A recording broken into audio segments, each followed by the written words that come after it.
So this is chapter 7, The Origin of the Species. It's by me, by Samantha Klein and Angel Santiago. Like it.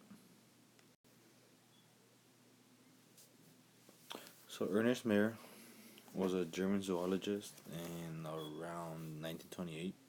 He took a journey to Dutch New Guinea in researching birds.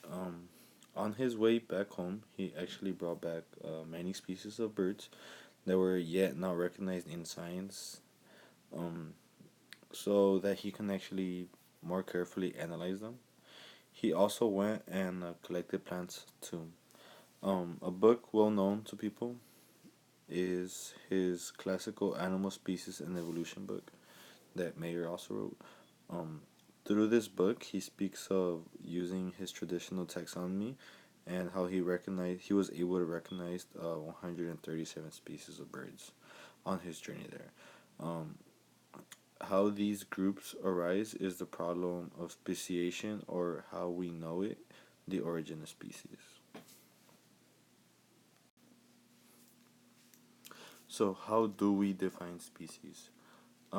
They would actually use the morphological species concept, which was a pretty broad understanding of a species. With this, it would pretty much just say that the animals that resembled each other would be pretty much the same species. An example used was a tiger. If you were to categorize a tiger, which how they would do is they would fall under the category for Asian cats who was 5 feet long and with stripes. This kind of concept was used in 1735.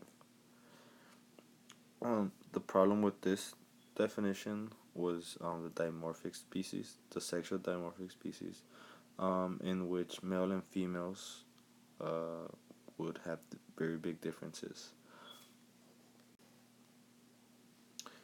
In fact, museum researchers working on birds and insects even often confuse the two because it was not as easy to actually identify them. So now, some groups looked alike but are considered different species. In this case, they would be considered cryptic species. So, even though some groups looked alike, they would be considered a different species. These were known as cryptic species, I just said, which are found in most species, birds, animals, and insects. The reason being was because even though they coexist with one another, they actually did not exchange genes. They constitute distinct pools that do not intermingle. These cryptic forms are distinct. These groups are then considered reproductively isolated from one another. Now we're going to talk about the biological species concept, which was proposed by Mayer. So Mayer did propose a definition of species that became pretty much the gold standard for evolutionary biology as we know it today. So, a group of interbreeding natural populations that are reproductively isolated from other such groups. So, this definition, as we know it, is actually considered the biological species concept, or the BSC. Um, Another one of the three barriers that we actually have is first the reproductive one, which simply means that the members of different species have traits differentiating between appearance, behavior, or even physiological matters.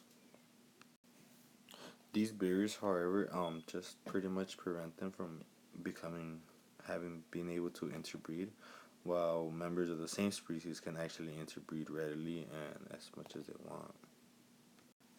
One of the ways why species might not actually interbreed and cause a reproductive barrier is simply their seasons, their mating seasons don't even overlap, so when they would actually want to, they actually can't. Last will be the isolating barrier, which can actually act even after mating. For example, like if pollen from one plant species fails to germinate on the pistil of another, um, So if the fetus are formed, they might die before they're even born. An example of this would be the classic like for like a mule. So the which is formed from a female horse and a male donkey.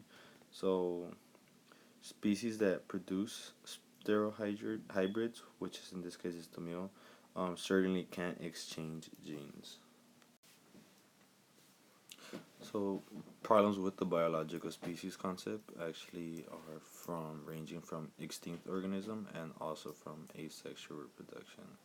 Um, Still preferred, even though there is problems, it's just still one of the preferred by many evolutionary bodies, but not all of them. But despite these problems, the biological species concept, as I said, is preferred by evolutionaries when studying speciation, because it does get straight into the main core of the evolutionary question. Under the BSE, um, if you can explain how reproductive barriers evolve, then you can explain the origin. You've just explained the origin of species. So, how exactly do reproductive barriers arise? Well, this may be the key to understand the origin of species. Um, this is something, however, that actually did puzzle biologists for a long time.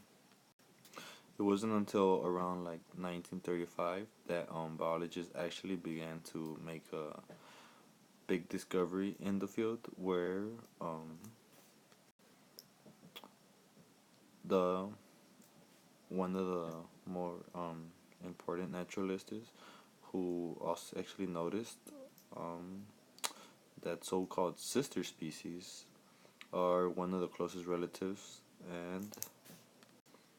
and were just separated in nature by geographical barriers.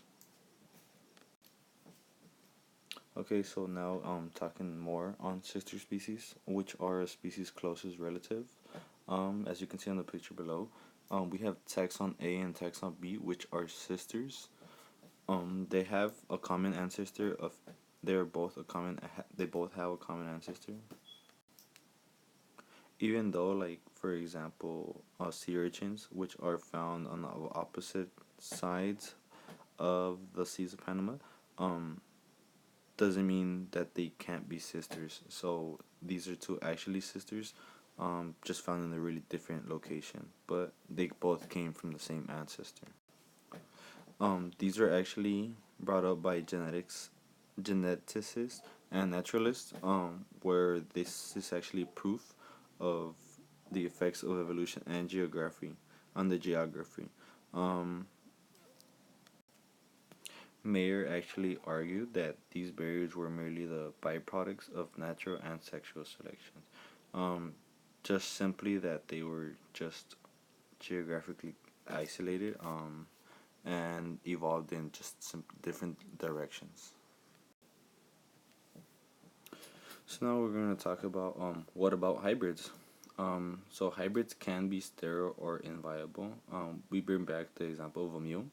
A mule is considered a sterile byproduct from a horse and a donkey.